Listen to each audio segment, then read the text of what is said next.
In this video, I'm going to teach you how to open OneDrive zip file. So if you wish to open a zip file that you have on your OneDrive, then what you can do is you first need to head over first on your Microsoft 365.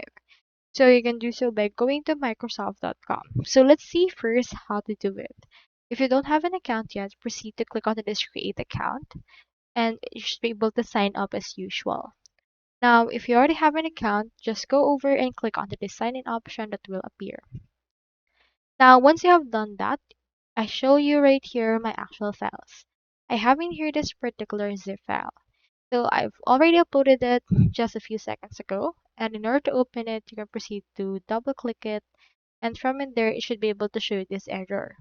So in order to open it, you can just download the file and see it locally or offline choosing your PC. However, there's actually an easier way or workaround with this.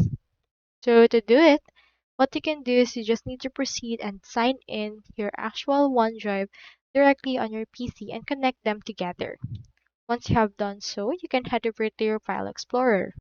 I have in here my File Explorer, and here is my actual OneDrive. I have it open, and here is the actual file that I have, which is the zip file.